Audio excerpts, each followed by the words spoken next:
Hindi mo kami pa-call. Papuntahan na ka pala. Okay, ayun o, nandito kami sa Arbesan. Ayan, nagbanda lagyan yun. Ayan, si Mamboy. Si Mamboy, ayan na. Si Mamboy. Boss, nandyan na si Mamboy. Ayan.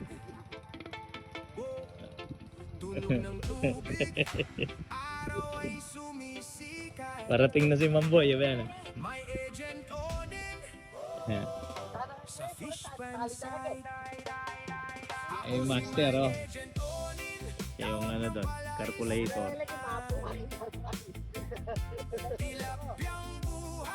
Tamtaman laki lang utong fish pan pero malalaki yung size ng isda natin.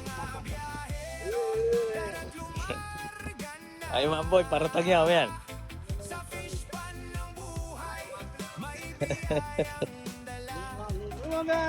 Boss, ikay Mamboy.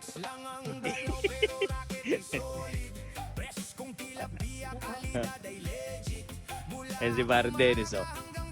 Siya yung sentro lumalabas. Yung sentro, yan ang medyo gumagamit ng puwersa. Kasi hindi mailapukot pag walang puwersa ang nasa sentro. Lakas talaga ang gamit niyan. Lakas din sa kanin yan mamaya. Dito kay Coastal Boy tutok. Ang Coastal Boy. Coastal Boy. Coastal Boy.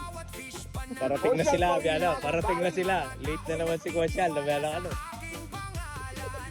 May naman na yung pulso. Coastal Boy. Ayun,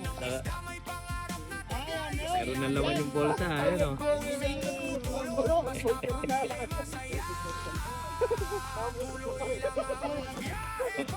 Amo lang kayo.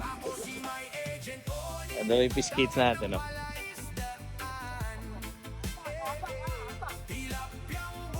Ayun, nasara na.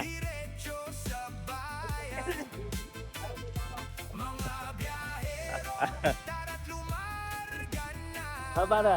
Sila kang nagdomo rin nala. Linggo, hindi ko talaga ubrang si paring Oji sa mga in-harvest namin eh. Tumawa sa ano eh. Karga ng rumble eh. So, hello tayo. Wala kayo pambalo.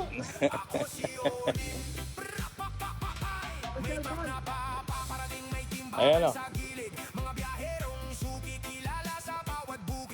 Pagalitan pa tuloy si Coastal Boy.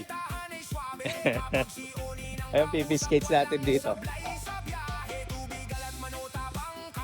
Lilimo dito kaya maganda pagkapwesto ng motor na to. Yun, andar.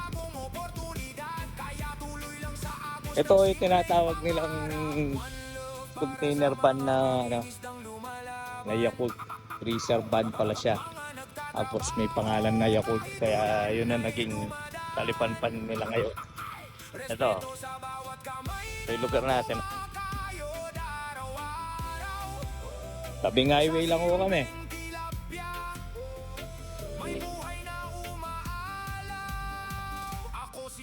Ayan, Agong Bali. Ayan o siya. Tabing highway lang ko kaya kita kagad yung mga motor. At ayun, tinaguro yung lugar ng Yakult. Ayan.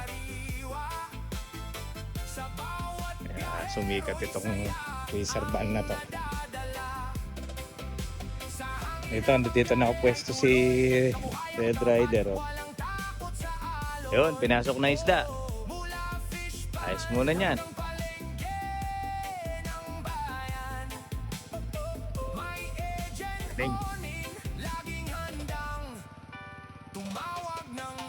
Yun, pinasok na isda. Dadaan pa na sa Landrang 4 medyo kaya walang problema sa size to. Problema lang ko dito, oh. Sagad presyo. Go, go, go.